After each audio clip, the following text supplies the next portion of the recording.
Mage is a set of three 15-issue comic book series that are also broken up into three definitive storylines. The Hero Discovered was published between 1984 and 1986. The Hero Defined was published between 1997 and 1999. And now, in 2017, The Hero Denied is just starting up, presumably to conclude in 2019. For anyone trying to keep score, that's a 35-year span between when the series first started and when it will conclude. Man, saying that out loud makes me feel so old. Overall, these three storylines all comprise one complete story concerning the adventures of Kevin Matchstick. This is the classic hero's journey type of story. He becomes a hero, accepts his role as a hero, and then, presumably, meets the great evil that concludes his heroic journey. I would also presume that the conclusion will be terminal for Matchstick, since, at this point in his evolution, to get to the end of the journey or to wind up powerless would be like death anyway. But hey, not all heroic journeys end in death. A lot of heroes wind up going home at the end and, finally have the time to watch Breaking Bad. I am the one who knocks. The Hero Discovered was the first color series for the writer/artist Matt Wagner. Prior to that, he had a black and white series, Grendel, that was cancelled after 3 issues by the publisher, Comico, when they decided to move into color printing. Matt Wagner put that Grendel series on hold, and he decided to try out this new idea he had for a series that was a loosely based, allegorical representation of his own life's progress. Thus began Mage, The Hero Discovered, in 1984. In that series, Kevin Matchstick randomly meets a man named Mirth, who claims to be a world mage. This meeting activates, for lack of a better term, the heroic capabilities Matchstick was born with, and he instantly comes to the attention of an entity known as the Umbra Sprite. While learning what it means to have heroic capabilities, Matchstick is under almost constant attack, as agents of the Umbra Sprite attempt to kill him off before he learns too much about himself. Along with Mirth, Matchstick is also aided by Edsel and Sean, both of whom will sacrifice their lives to protect what Matchstick will become. In the end, Matchstick discovers that he is a Pendragon, the heroic personification of King Arthur. The magically enhanced bat that Edsel carried with her was actually Excalibur in disguise. By taking Excalibur, Matchstick truly accepts his destiny. The series is steeped in obscure Arthurian characters and legends. Knowing all the broad strokes of the King Arthur legend will be enough to get what Matt Wagner is driving at. All of these Arthurian elements are updated and reinterpreted to modern times anyway, so not having prior knowledge of these legends beyond the basics probably won't impact your reading experience. Sure, it might be good to know the Umbra Sprite is an evil dark spirit, or that the Fisher King is the keeper of the Holy Grail, but I think you can get that from the narrative itself. The parallels between Matt Wagner and his character, Kevin Matchstick, were somewhat subtle in the first series, excluding the fact that Matchstick greatly resembles Wagner.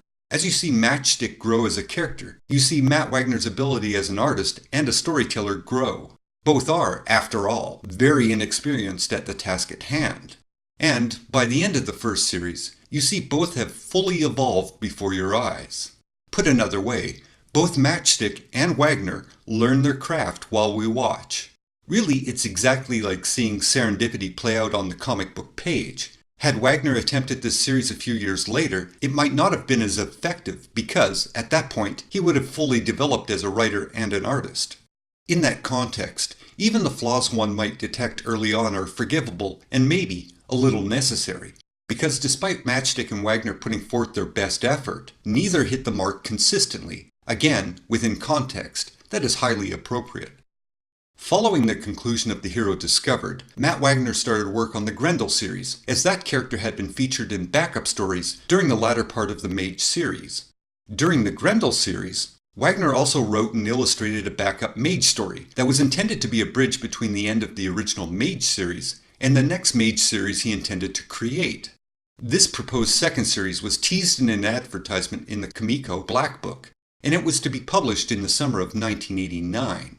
But the publishing company, Comico, went out of business before that could happen. This bankruptcy tied up the copyright to the Mage series. It would take 3 years before Matt Wagner could untangle that legal mess and be able to publish further Mage or Grendel stories. So in 1997, the second Mage series, The Hero Defined, was finally published by Image Comics. That series is full of people from the comic book world, most notably comic book artist Joe Matt as the Coyote, Joe Fat, editor Diana Schutz as the witch, Isis, Bob Schreck as the giant, Gretch, and I do believe that is Dave Sim as Prester John. There are probably other parallels, but those are the ones that stood out to me. And honestly, I don't think knowing who represents which character adds much to the overall story. It's kinda trivial, to be honest. I don't really have much to say about this second series, mainly because I think it gets to where it needs to go right away, and then it spins its gears for many issues.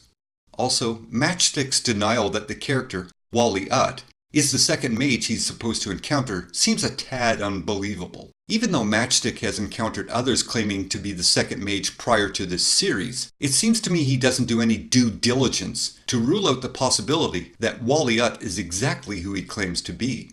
After all, Matchstick has been waiting years for this second mage to appear, and it just seems unlikely he'd automatically dismiss anyone who made a claim to be that mage. However, we do see that Matchstick has become arrogant and a tad complacent concerning the battle he's been charged with completing. So it's not like there isn't character or concept progression, but it all seems too drawn out and not as fluid as the original series. More to the point, the second series duplicates the story structure of the first series, which, is appropriate, but again, it does seem forced. Especially Matchstick's acceptance of both Wally Utt as the second mage and his own now evolved role later within the series. Regardless, it's not a series without merit, but it doesn't seem to achieve much during its run. However, I do leave open the possibility that the context of that series may change once the third and final series completes, which is kind of my point here. It's hard to be too critical of the series overall when it is yet to be completed. All I can say with certainty is the first series was awesome. The second series moved the story forward, eventually, and the third series may very well present a new context to the intentionally slow middle portion of the saga. We will see in 2 short years, won't we? Until next time.